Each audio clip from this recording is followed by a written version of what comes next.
Gente aí. Amém, queridos. Aos pais, parabéns. Graças a Deus, né, Dani? Somos pais aqui, o Senhor nos agraciou com essa herança maravilhosa que são os nossos filhos. Eu me sinto muito privilegiado em poder ter gerado filhos que estão gerando filhos e assim a descendência prosseguindo. Essa é uma promessa maravilhosa de Deus. E a gente vai ver, inclusive, nesse texto aqui, obviamente nós estamos no nosso tema santidade, mas você vai ver que a Bíblia, ela mostra para nós Deus numa figura de pai. Ele é o Pai do céu, é o nosso Pai eterno. E a gente vê Jesus se relacionando com o Pai de uma forma íntima, de uma forma profunda, com amor e obediência. Jesus mostra qual deve ser o nosso relacionamento com o Pai do céu. E o próprio Jesus disse no Sermão do Monte: se vocês, pais, sendo maus, sabem dar coisas boas aos vossos filhos, quanto mais o Pai do céu vos dará o Espírito Santo, se lhe os pedirdes. Graças a Deus porque nós temos esse Pai, né? Este Pai do céu maravilhoso. Então vamos lá, a segunda mensagem desta série, Santidade. A primeira mensagem, domingo passado, nós falamos porque Deus é santo.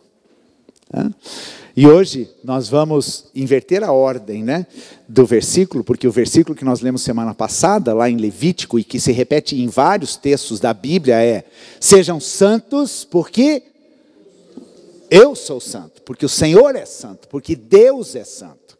Nós começamos na ordem anterior. Então, a razão pela qual eu preciso ser santo é porque o meu Deus, o meu Pai do céu é santo. Então hoje o tema é: sejam santos. E por que nós precisamos ser santos? Porque Ele é santo. Porque o nosso Pai é santo. Existe uma herança genética, né, nos filhos, não é verdade? Eu gosto de admirar, às vezes, e observar pais e filhos. Né? E observo, às vezes, algo na fisionomia, no jeito de ser, no jeito de andar. São características. E um pai nunca se sentou na frente do filho e falou: olha, eu vou te ensinar a andar que nem eu ando. Eu vou te ensinar a brincar como eu brinco. Eu vou te ensinar a falar como eu falo. Nenhum pai faz isso. Como que um filho aprende as características do seu pai? Imitando, vendo aquilo que o pai faz. Assim Jesus buscava Deus, imitando o Pai, vendo o Pai continuamente. Então talvez a gente poderia encerrar essa mensagem aqui. Ser santo significa ver o Pai. E se eu vejo o Pai, eu vou imitar o meu Pai. Eu vou ser igual a Ele. E porque Ele é santo, eu vou ser santo. Existe essa genética espiritual. Aquele que é nascido de Deus, aquele que é nascido de novo, aquele que teve uma experiência de conversão, aquela experiência genuína de entrega, de rendição a Deus, tornou-se filho. E se tornou-se filho, recebeu também uma herança genética do Pai. Desse Pai que é santo. E é por isso então que a gente deseja imitar a Deus. Sermos como Deus. Ah, pastor, mas isso é muita presunção da minha parte.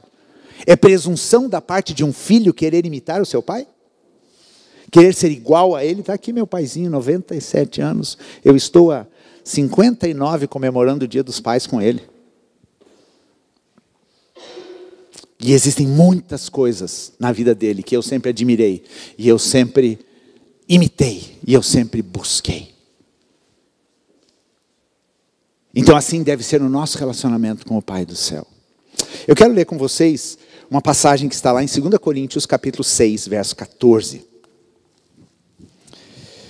2 Coríntios 6, 14. Esteja comigo aqui, gente. Atenção, não deixe dispersar por nada.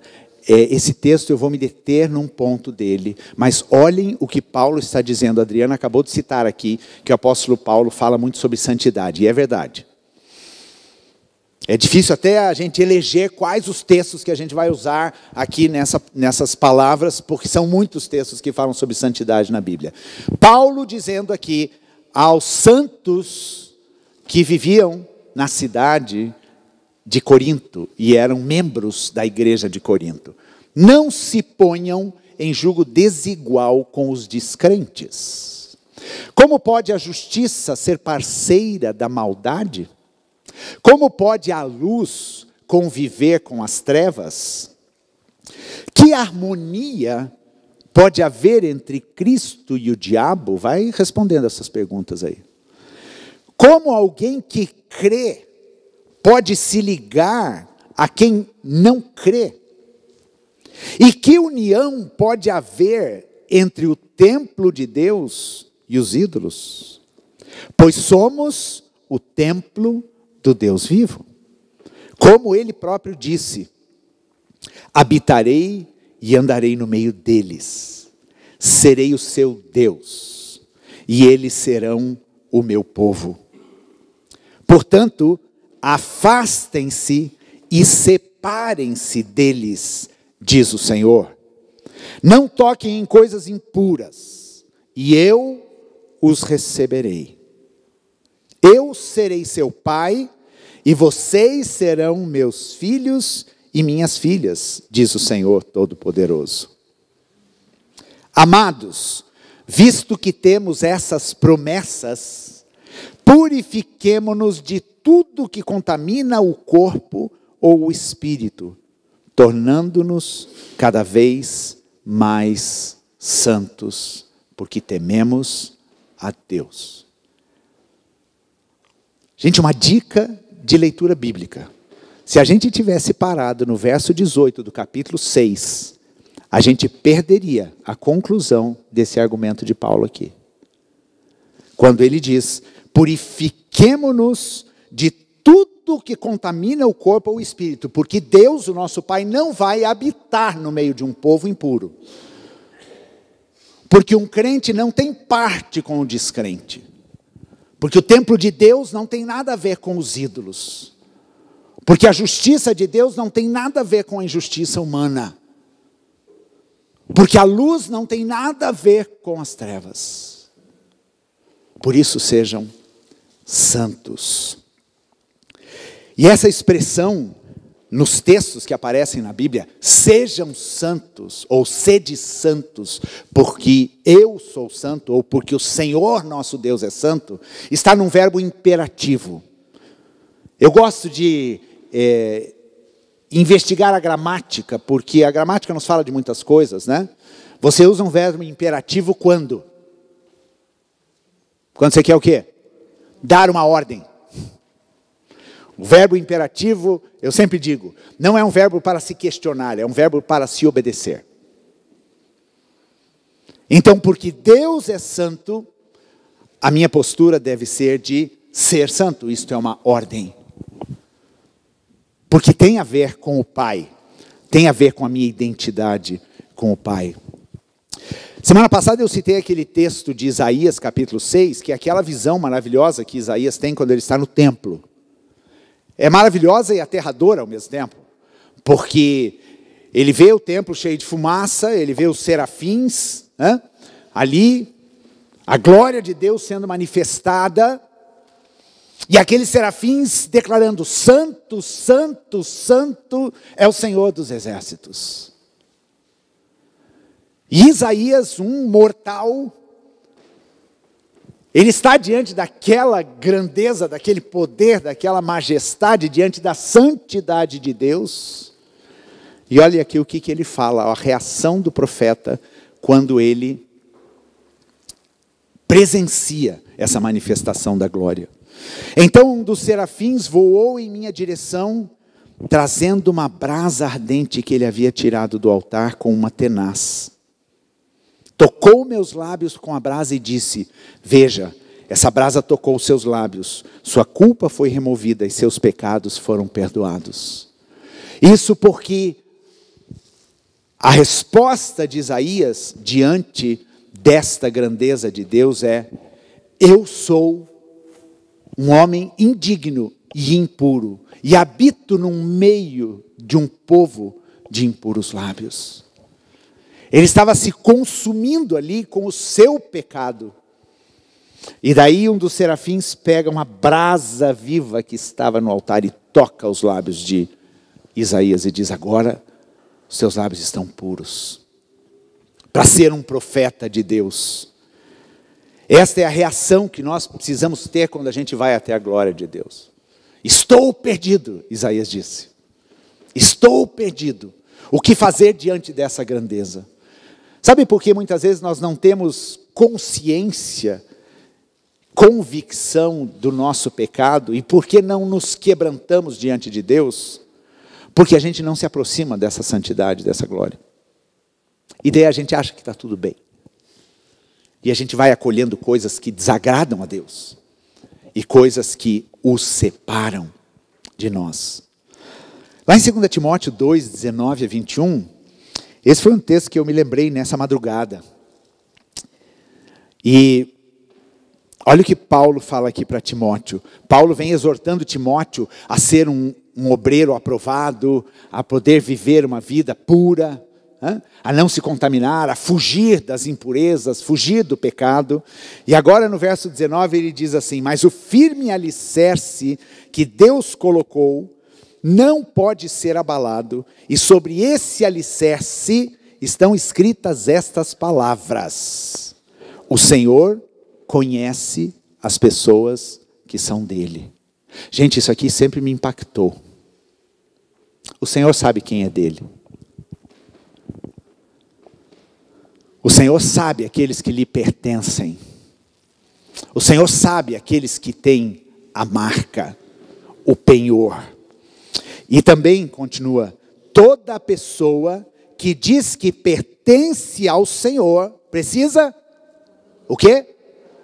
Uma vez mais, com força. Toda pessoa que diz que pertence ao Senhor precisa abandonar o pecado. Gente, não faz sentido eu reconhecer o sacrifício de Jesus, porque um dia eu entendi que eu era pecador e precisava dessa redenção, e precisava desse perdão dos pecados, e depois que eu recebi essa graça do perdão, eu continuar vivendo do mesmo jeito que eu vivia antes. Não é verdade? Isso não é uma coisa meio maluca? Não é uma coisa meio insana? Eu saí daquela condição de pecado, fui regenerado em Cristo Jesus, e agora eu volto a viver do mesmo jeito? Isso não faz sentido. Por isso que quando a palavra de Deus fala sobre santidade, ela fala sobre abandonar o pecado. Santidade é igual abandono do pecado.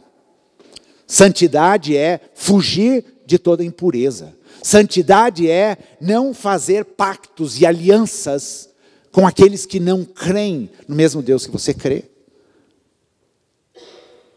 Santidade não é estar diante do templo de Deus adorando a Deus e no teu dia a dia você estar se prostrando diante de ídolos, que são muitos inclusive hoje. O panteão de idolatria que existe hoje é muito grande. E não são muitas vezes aquelas imagens. São outros ídolos que existem aqui dentro do nosso coração e que ocupam um lugar mais importante do que o lugar do Senhor. Então eu quero refletir com vocês sobre isso. O Senhor conhece as pessoas que são dele. Gente, isso me impressiona.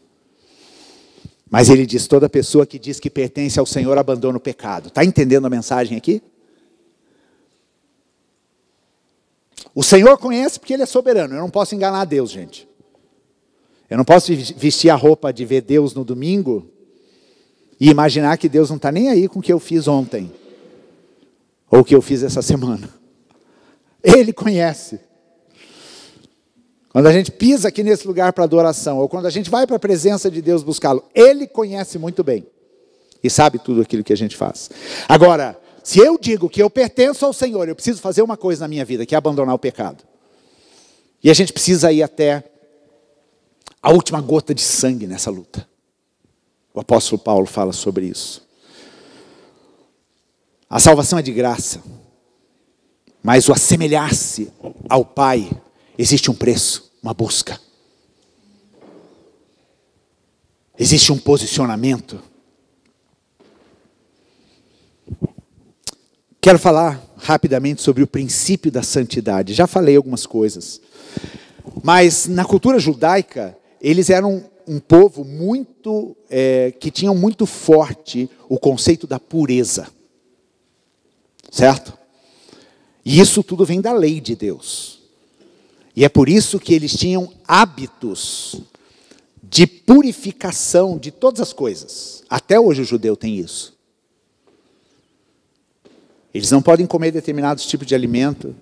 Eles precisam ter processos específicos para a preparação de alimentos. Existe um tipo de alimento chamado kosher, que são alimentos preparados por judeus para judeus. Nos Estados Unidos tem muito isso. Até em mercado comum você vê lá uma seção desse tipo de alimento. Ou seja, um judeu olha lá, que nem a gente fica em busca de alimentos sem glúten, o judeu olha lá o kosher, qual que é o suco de uva, ou o que for que tenha essa marca kosher, que significa, então, que foi feito debaixo das regras da cultura. E são puros, e podem ser ingeridos. Todo mundo lembra daquela passagem de Pedro, né? Quando ele estava orando naquele eirado, né? Naquele terraço, e de repente ele tem uma visão.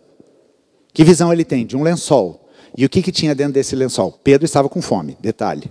E o que tinha nesse lençol? Animais impuros. E o que ele diz? Porque a voz diz, mata e come. Está com fome? Mata e come. Por 3 vezes essa voz diz isso para Pedro. E Pedro responde o quê? Não, eu nunca comi coisa impura. Quem que estava mostrando essa visão para Pedro? Quem que estava falando para ele o que é puro ou o que não é puro? Era o próprio Deus. E nessa visão, Deus está ensinando para Pedro que aquilo que ele achava que era impuro, na verdade era puro, aos olhos de Deus. E Paulo fala sobre isso lá na carta a Tito também. Ele fala, tudo é puro para os puros. Isso é uma coisa profunda para você pensar. Ou seja, nós não estamos debaixo da regra de não toque, de puro, de impuro, como a cultura judaica fazia. Jesus tocou no leproso, o leproso era impuro. Mas como eu já mencionei várias vezes, porque eu amo pensar nisso, quando Jesus toca no leproso, é Jesus que fica impuro ou é o leproso que é curado e fica puro? É o leproso que é purificado, porque o poder da purificação não está na observância da lei. Está na ação de Deus. Então este é um princípio importante de santidade. Olha que interessante, Deuteronômio 23:14. Não vou me delongar nisso, mas a Bíblia fala muito sobre essa questão de pureza. E o Novo Testamento ressignifica o que é pureza aos olhos de Deus. Porque às vezes aquilo que a gente acha que é puro, pode ser que aos olhos de Deus não seja, que é o caso dessa visão de Pedro. E aquela visão tem um sentido muito forte, porque o que Deus estava falando para ele é que viria um servo de um homem chamado Cornélio, que era um gentio, centurião romano, considerado impuro aos olhos de um judeu, mas Deus estava falando, vai até a casa deste homem e fala daquilo que eu estou fazendo nesses dias. Então Pedro, aquele judeu com esse conceito de pureza, do pode, não pode, estava sendo conduzido pelo Espírito Santo a um lugar onde tinham pessoas que na cultura dele eram consideradas impuras. E sabe o que acontece nessa casa? Quando Pedro está pregando, o Espírito Santo desce sobre todos eles. E eles recebem o Espírito Santo, e Pedro e a sua turma de judeus, né, cheios dos padrões de pureza, dizem assim: meu Deus, eles receberam o Espírito como nós recebemos no princípio. E ele fala daí lá de Pentecoste. Nós temos alguns conceitos de pureza muito equivocados. E a gente precisa refletir sobre isso. Deuteronômio 23:14. Olha que interessante isso aqui, gente. É lei. Aqueles livros da Bíblia que a gente não gosta muito de ler. Deuteronômio até que é simpático, né? Mas o Levítico, o número, é meio difícil.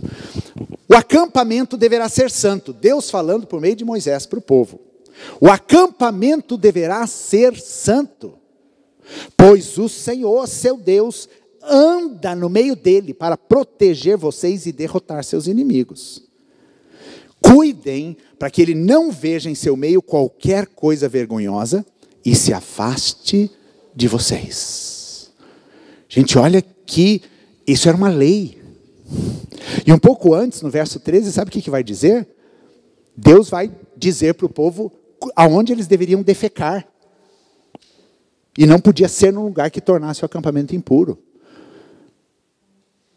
E que eles deveriam cobrir, então, as fezes depois de defecar. Parece uma coisa nada a ver, né? Mas isso aqui fala de sanitarismo básico. A lei de Deus ensinando sobre isso. E Deus falando: eu não vou pisar em acampamento que seja impuro. O que aconteceu com a história de Acã? Lembra da história de Acã? Quando estavam conquistando a terra? Acã decide pecar e esconde lá o ouro, a prata e as capas que ele havia pego ilicitamente. E simplesmente eles perdem a guerra. Por quê? Porque Deus não está num acampamento e não vence os inimigos quando nós não estamos de acordo com aquilo que tem a ver com o caráter e a vontade de Deus.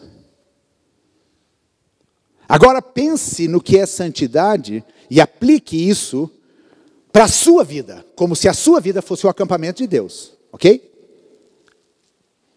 Nós somos o templo, não somos? Deus não se manifesta no templo? A glória de Deus não se manifesta no templo? Como é que esse templo precisa estar? Todo impuro? Todo profanado? Cheio de idolatria? Cheio de pecado? Deus vem sobre um lugar como esse? A resposta é: não. Ele não vem. A santidade atrai a presença de Deus. O pecado repulsa e afasta. E é por isso que todo dia você simplesmente, é simples. Você precisa fazer uma checagem e ver como é que está meu acampamento. Como é que está o templo? Deus pode se manifestar nesse lugar? Às vezes a gente não sente a presença de Deus. Por quê? Porque Deus não quer se manifestar? Isaías 59 vai falar sobre isso. Deus não tem a mão dele retida que não possa abençoar, mas são os vossos pecados que vos afastam de Deus. Por isso nós precisamos entender que eu preciso ser santo, porque Deus é santo, e ponto. Não porque é imposto sobre mim regras e normas da religiosidade. Uma outra coisa importante que a gente vai continuar vendo nessas mensagens é que santidade é um processo. É um processo. À medida que nós vamos nos aproximando de Deus, nós vamos nos tornando semelhantes a Ele.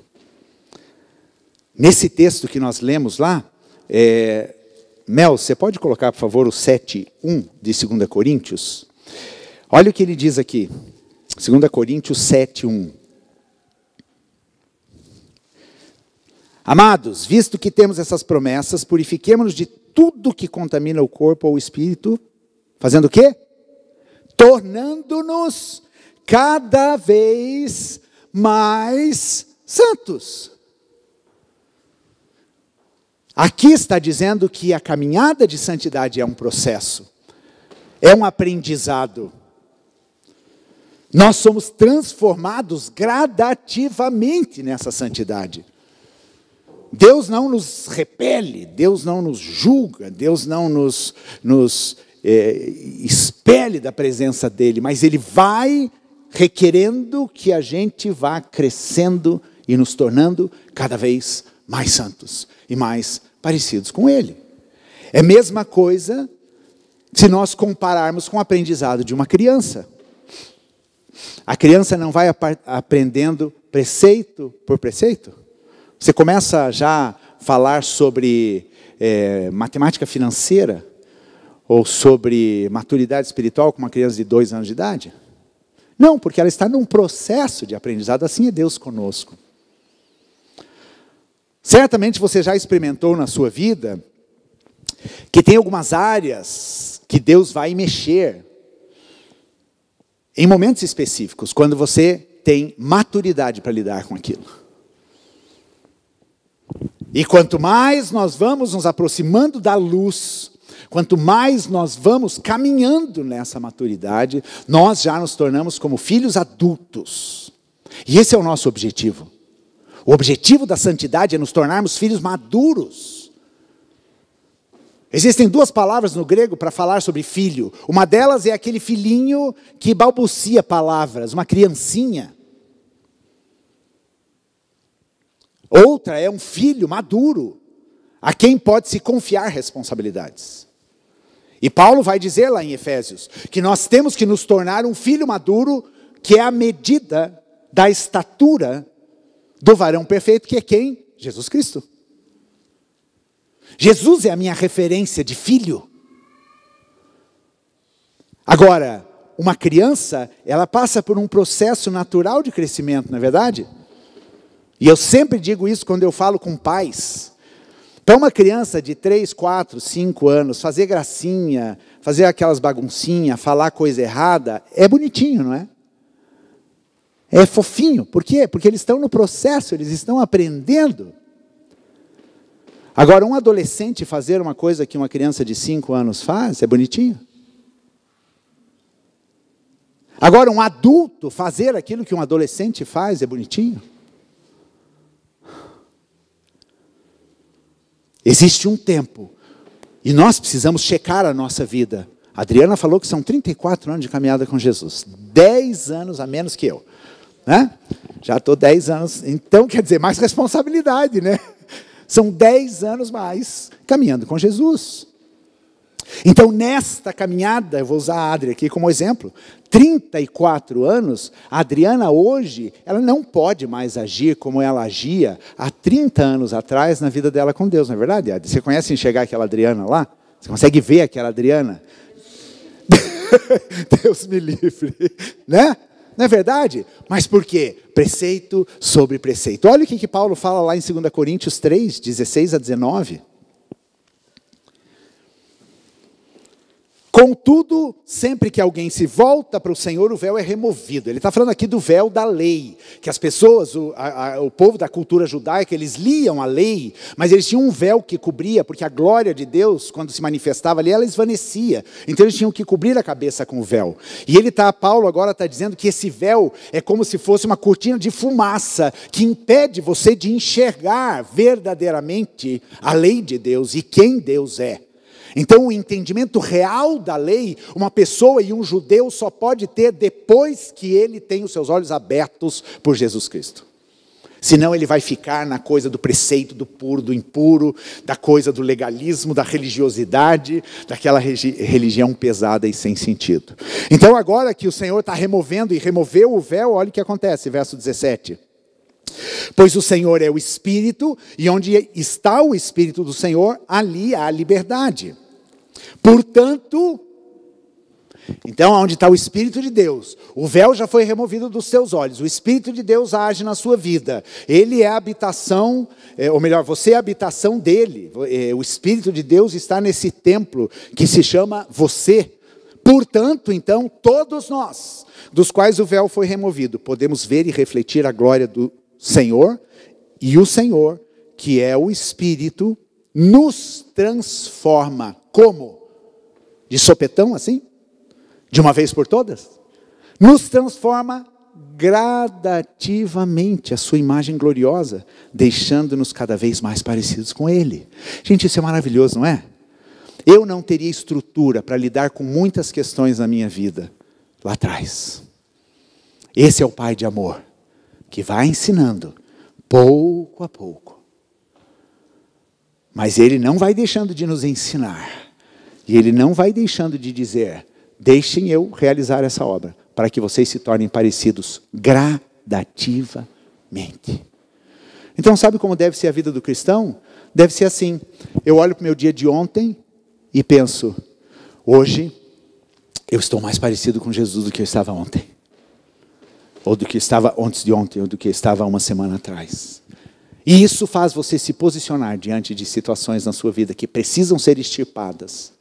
Porque Deus não vai passear no teu acampamento se você não estiver em busca dessa santidade, dessa semelhança com Cristo. Agora, o que é a motivação para essa busca da santidade? Eu já falei um pouco sobre isso semana passada.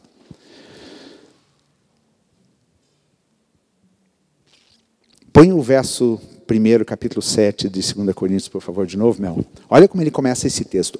Amados, visto que temos essas promessas. O texto de 2 Coríntios 7:1. Isso. Visto que temos essa promessa. Ou seja, esse capítulo começa se referindo a uma promessa que ele citou nos versículos anteriores que nós lemos. Não vamos repetir aqui, eu vou só citá-las, depois você olha. Que está lá no final do capítulo 6. Visto que temos essa promessa, então vamos nos purificar.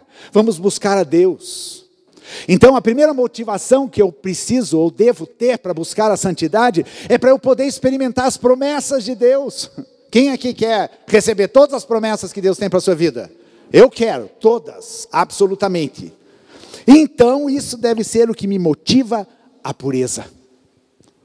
A deixar de lado tudo aquilo que contamina corpo e espírito. E quais são essas promessas? Olha o que ele diz aqui nos versículos anteriores. Habitarei e andarei no meio de vocês. Ele vai passear aqui entre nós. Quem veio na vigília aqui quinta-feira? Jesus passeou aqui. O Espírito de Deus passeou. Certo? Por quê? Porque o acampamento estava limpo. O acampamento estava puro. E Deus veio nos visitar nesse lugar. O Senhor quer te visitar lá no teu dia a dia. No teu momento com Ele lá. No teu quarto. Na tua busca. Habitarei e andarei no meio deles. Serei o seu Deus. Olha que maravilhoso. Deus dizendo, eu vou ser o Deus deles. Por isso eu posso dizer, tu és o meu Deus. Tu és o meu Senhor. Mas ele ainda continua outras promessas. E eles serão o meu povo. Eles são o povo de quem eu me agrado. Eles são o povo que eu amo. Eles são o povo aonde eu posso passear por meio deles. Lembra da história do Éden? Quando Adão peca e Eva pecaram, o que eles fizeram no jardim depois do pecado? Se esconderam. E Deus foi o quê? Deus foi lá no final do dia passear no meio do jardim. Que era como ele fazia, mas de repente Adão estava escondido. Por causa do pecado. O pecado me afasta da presença. O pecado me afugenta de Deus. Você quer viver assim, fugindo de Deus? Você quer viver fugindo da presença de Deus? Então não deixe o pecado criar teia no teu coração. Criar raiz no seu coração. Afaste-se do pecado. E ele continua dizendo, portanto, afastem-se e separem-se deles. Separem-se desse povo, desses conceitos, desses costumes, das coisas que são impuras. Separem-se. E daí no verso 18 ele diz, eu serei seu pai. Gente, a maior revelação que Deus dá para nós por meio de Jesus Cristo é que Ele é o meu Pai. Ele é o meu Pai. E eu posso chamar de Pai. Deus é o meu Pai. Essa deve ser a minha motivação para buscar a santidade, porque Ele é meu Pai. E eu quero me assemelhar a Ele. Eu quero andar parecido com Ele. Eu quero que as pessoas olhem para mim e vejam: oh, esse cara aí é filho de Deus. Porque as atitudes, as posturas, o jeito de falar, o jeito de pensar, refletem quem Deus é. E isso tudo também é resultado do amor a Deus. Eu vou te dizer uma coisa: a religião não é uma motivação sustentável para você buscar santidade. Não perca tempo com isso. Porque você só vai se frustrar. Porque daí você pega aquela listinha do pode, não pode, e você começa a ver Deus de uma forma completamente distorcida. Um Deus impositivo, um Deus que só cobra, está em pecado. É diferente, não é? É diferente quando você pensa que você tem que ser santo por causa do medo. Porque senão Deus vai pegar o chicote e vai me punir. Quem nunca teve essa visão de Deus? Do Deus punitivo, do Deus carrasco. Mas não é isso que a palavra de Deus me fala. A palavra de Deus me fala que eu quero ser igual ao Pai do céu porque eu o amo. Porque eu sou o filho amado, porque Ele é o meu Pai. Há um salmo, Salmo 73, 13, eu já estou encerrando. É um salmo interessante, depois você anota aí e leia o salmo inteiro. O salmista, ele começa a escrever umas coisas assim do tipo: Deus, eu sempre te servi. Deus, eu sempre fiz o que é certo. Deus, o Senhor é bom. A tua palavra diz que o Senhor é o Deus bom para com Israel. Mas daí, sabe a crise que ele começa a ter? Ele começa a ter uma crise porque ele começa a olhar pela janela e ele começa a ver que o ímpio tem uma vida tranquila. Quem nunca pensou isso? Estou eu aqui servindo a Deus, orando, me purificando dos pecados. E olha aquele cara lá, com a vida toda arrebentada. E está tudo bem. Essa é a visão que a gente tem. Quem já teve essas crises assim? Né? Puxa vida, eu sou tão fiel a Deus. E aquele, abençoado, que não está nem aí com Deus. Olha só. E o verso 13, coloca aí, Mel. Salmo 73, 13, eu vou ler um versículo. Olha o que ele diz. O salmista, nesse momento da crise, porque ele não buscava Deus por base no amor, mas ele buscava Deus só para se sentir melhor do que os outros, e sentir que ele tinha direito a uma recompensa maior do que os outros. Sabe aquela religião, aquela coisa da troca, da barganha que a gente faz com Deus? Deus, eu vou me batizar, mas o Senhor precisa fazer isso, aquilo. Deus, eu vou voltar para a igreja, mas o Senhor precisa assim. Sabe isso, gente? Não perca seu tempo. Olha o que o salmista diz: foi à toa que mantive o coração puro, foi em vão que agi de modo íntegro. Gente, as crianças vão subir, não se percam agora. Você está chegando, está entendendo o ponto que o salmista chegou? De questionar o coração puro que ele mantinha diante de Deus, em questionar a integridade dele. Esse cara estava por um fio para largar tudo.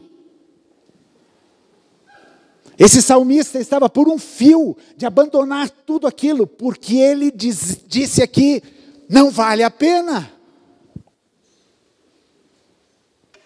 Porque ele tinha uma visão equivocada da santidade.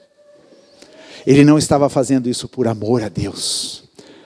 Mas daí um pouco mais para frente no Salmo vai dizer: até que eu entrei na presença de Deus, e os meus olhos viram o fim dos maus. E dali ele tem um momento de arrependimento. E ali ele reconhece que ele precisa se manter puro, que ele precisa se manter íntegro, por causa de Deus e não por causa das pessoas.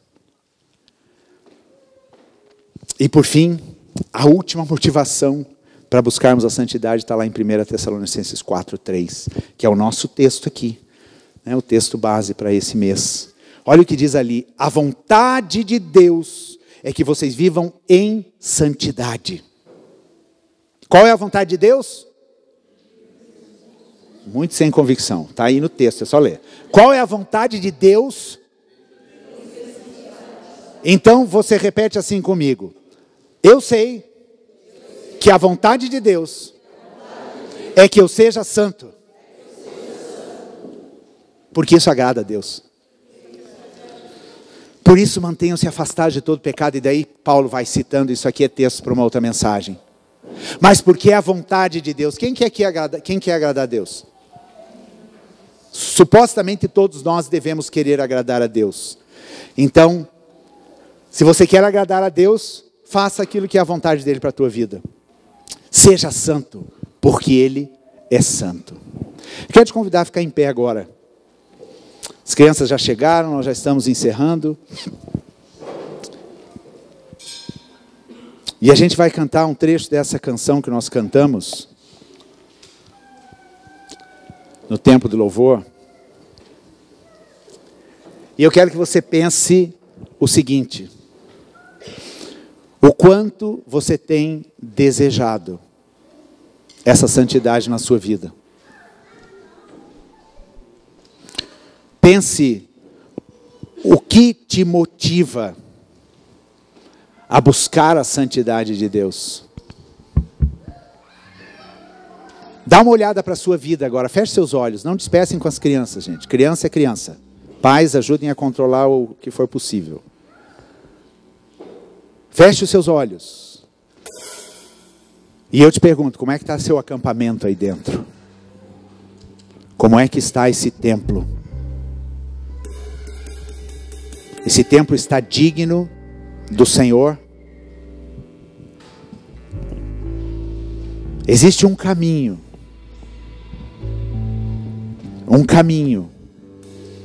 para você tornar a sua vida agradável a Deus.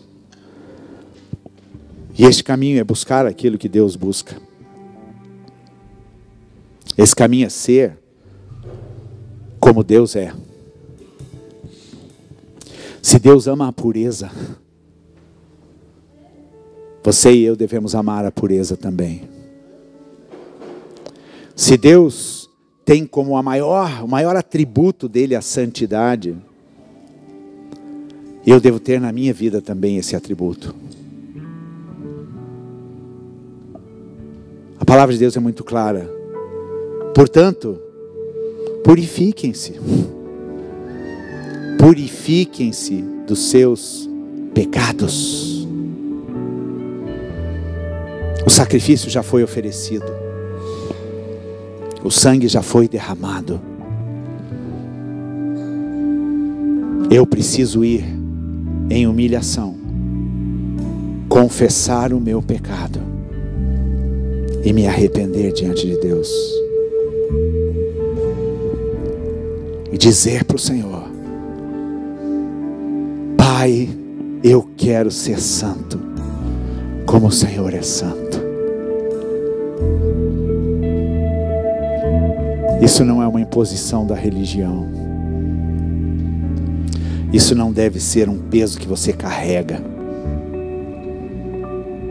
Isso não deve ser uma condição para você receber de Deus aquilo que você está querendo receber.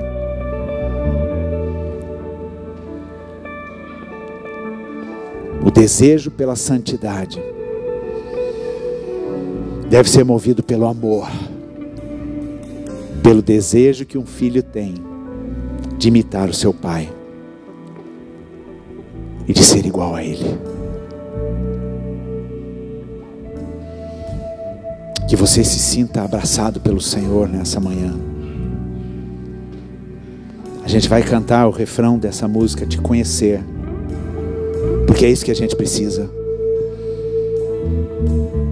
Conhecer o Senhor mais profundamente. saber aquilo que lhe agrada, fazer aquilo que Ele deseja para a nossa vida. Porque afinal de contas Ele é o Senhor, não é verdade? Ele é o Senhor, Ele é o Pai de amor. Nós somos os filhos, filhos que desejam obedecer, filhos maduros, servos obedientes. Vamos cantar o coro dessa canção.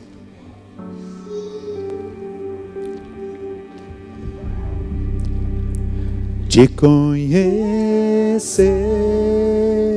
e prosseguir em te conhecer, esse é o alvo da minha vida, Senhor.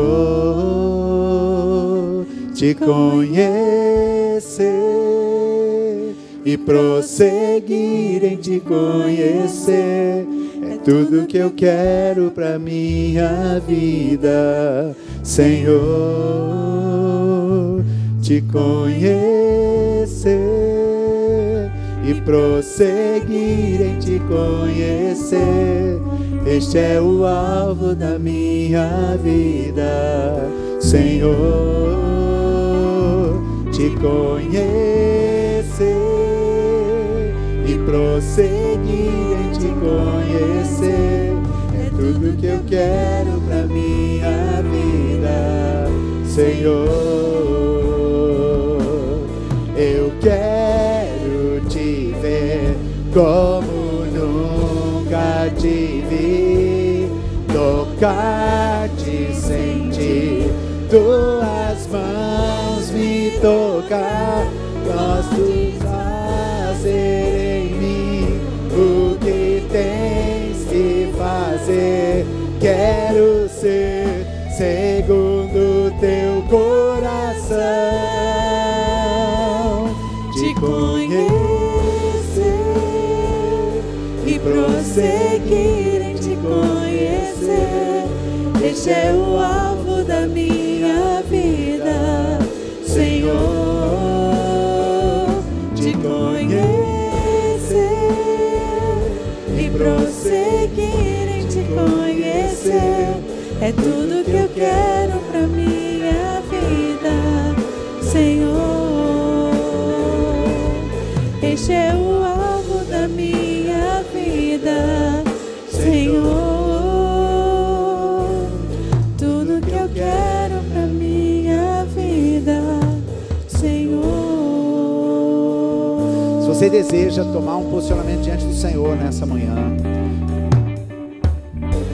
e dizer para Ele: Senhor, eu quero te conhecer, eu quero que você faça aquilo que precisa ser feito na minha vida, eu quero ser santo porque o Senhor é santo, eu quero ser santo porque eu te amo, Senhor, e eu sei que essa vontade e o querer teu para a minha vida. Se você deseja isso, levante sua mão, eu quero orar contigo, e eu estou com a minha mão levantada porque eu estou respondendo para o Senhor. Eu não conheço suficientemente a Deus, eu preciso obedecer mais, eu desejo amar mais o meu Senhor, eu desejo viver mais segundo a vontade e o querer dele. Se você deseja isso, levante a sua mão, levante a sua mão, é importante isso, é como se nós estivéssemos declarando isso ao Senhor. A nossa vida, ela é marcada por declarações, por respostas, e você precisa responder a palavra de Deus nessa manhã. Senhor, eu quero ser santo. Diga isso para o Senhor: Senhor, eu quero ser santo. Senhor, eu quero te conhecer. Senhor, eu quero te amar. Pai, em nome de Jesus, aqui estão filhos e filhas que te anseiam, Pai. Deus amado, não é suficiente aquilo que a gente fez até aqui, Jesus. Nós precisamos mais e mais, nós queremos mais e mais, nós precisamos deixar cair todas as barreiras, todos os obstáculos que existem no nosso coração, para o agir, para o tratar do Teu Espírito Santo na nossa vida. Vem, Senhor, faça a Tua obra, Jesus. Deus, nós queremos ser como o Senhor. Deus, nós queremos nos purificar de toda maldade, Senhor, de todo pecado. Nós queremos nos afastar do pecado, porque o Senhor é santo, Jesus. Nós queremos que o nosso acampamento, o templo do Senhor, que é o nosso corpo, seja santo, e o Senhor tenha prazer em vir, prazer em passear no nosso meio, porque nós temos ansiado pela santidade, assim como o Senhor é santo, Pai. Arranca de nós todo pensamento legalista a respeito da santidade, Senhor. Arranca de nós todo pensamento, Deus, destruidor, de que santidade é algo pesado, é algo que o Senhor impõe e exige de nós. Essas coisas vêm do inferno para nos destruir, para nos condenar, para nos separar de Ti, mas coloca na nossa mente, Deus, que santidade é fruto de amor, é fruto de obediência, é fruto de um desejo de ser parecido contigo, Jesus. Pai, nós estamos a caminho da glória, da eternidade, e aquilo que a gente vai fazer por toda a nossa vida é Te conhecer e prosseguir a Te conhecer, Senhor.